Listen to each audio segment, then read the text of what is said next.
Circle. Circle इस तरह से आप देखते हैं, सर्कल के पास दो बातें होती हैं, एक तो सर्कल का सेंटर होगा और दूसरा सेंटर इसका एक रेडियस होगा।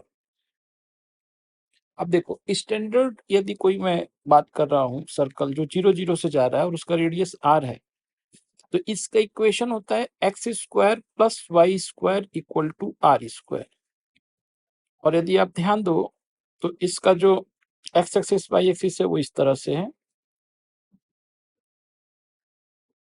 ये आपके पास वाई एक्सिस है, ये इसका एक्स एक्सिस है, यहाँ पे आप माइनस एक्स एक्सिस ले सकते हो और इस तरफ पे आप माइनस वाई एक्सिस ले सकते हो, इस तरह। अब ये तो हो गया इसका स्टैंडर्ड फॉर्म। यदि मैं इसका जनरल फॉर्म लिखना चाहूं तो क्या होगा? जनरल फॉर्म का मतलब 0 0 से ना जाके कोई पॉइंट है h कामा k से जा रहा हो, यदि मतलब इस तरह का आपके पास सर्कल है और यहाँ पे जो इसका सेंटर है वो h कामा k है, तो इसका इक्वेशन क्या होगा? तो इसका इक्वेशन हो जाता है x माइनस एच का whole square plus y minus h के का whole square equal to a square, जहाँ पे ए मैंने इसका रेडियस दिया है। ठीक है, so this is general form, ये है स्टैंडर्ड फॉर्म और ये जनरल फॉर्म। तो जहां इसकी जरूरत होगी हम फिर से खींचे। नेक्स्ट देखते हैं इलिप्स। इलिप्स सर्कल जैसा ही होता है, बस इसमें क्या होता है कि ये थोड़ा सा अंडाकार आकृति को हम इलिप्स बोलते हैं। तो ये सर्कल था, इसी को चिपका दिया तो ये बन गया इलिप्स। तो इलिप्स के पास क्या होता है कि दो तरह के हमारे पास माइनर एक्सिस और मेजर एक्सिस करके हम बोलते हैं इसको। तो यहाँ पे क्या होता है कि एक रेडियस होता है ये, जिसको हम बोलते हैं एक्स पे मान लेते हैं ए और वाई पे मान लेते हैं हम इसको बी। ठीक है ना? और ऐसा समझ लो लेमन तरीके से, चूंकि इलिप्स हमें पढ़ना तो है नहीं, बहुत कंफ्यूजन हो जाएगा, तुमको बहुत सारे नाम मैं लूंगा तो बहुत ज्यादा नाम मैं नहीं ले रहा हूँ। जब जरूरत होगी तो हम लेंगे जेई एडवांस के लिए, नीट के लिए जरूरत नहीं, इसलिए मैं बहुत सारी बातें फालतू की नहीं पढ़ाता हूँ।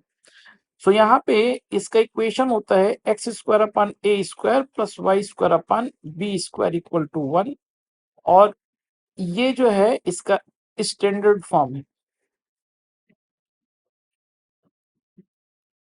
ठीक है, and if a equal to b तो ये हो जाएगा x square plus y square equal to a square, मतलब कि ये एक सर्कल बन जाएगा। देख पा रहे हो, सर्कल का जो स्टैंडर्ड फॉर्म होता था वो अगली बात हो गई।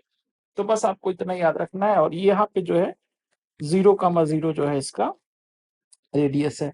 कभी भी इलिप्स में जनरल फॉर्म नहीं आता है, लेकिन मान लो कि यदि h कमा k पे ये जा रहा है तो कुछ नहीं, अगेन तुम लिख लोगे x माइनस एच का whole square upon a square plus y minus k का whole square upon b square equal to 1। तो ये जनरल फॉर्म हो जाएगा। तो पैराबोला हो गया, सर्कल हो गया।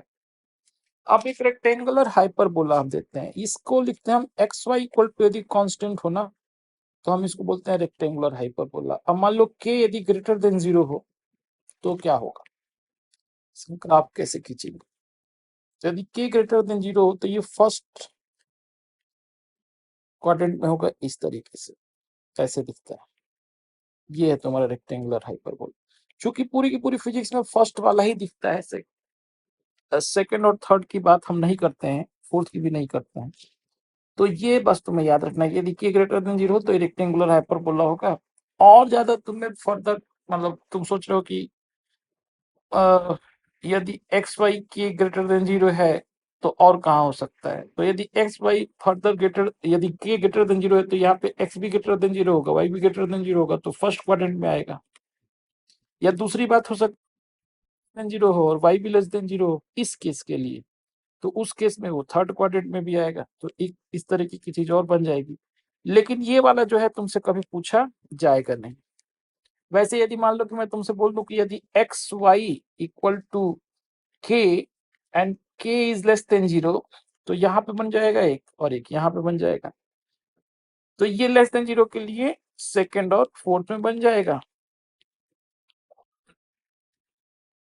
ग्रेटर देन 0 के लिए फर्स्ट और थर्ड में बन जाएगा, बट तुम्हारे काम का जो है वो सिर्फ ये वाला है, बाकी कभी तुम्हें जरूरत पड़ेगी नहीं, but just for the information मैंने बता दी है।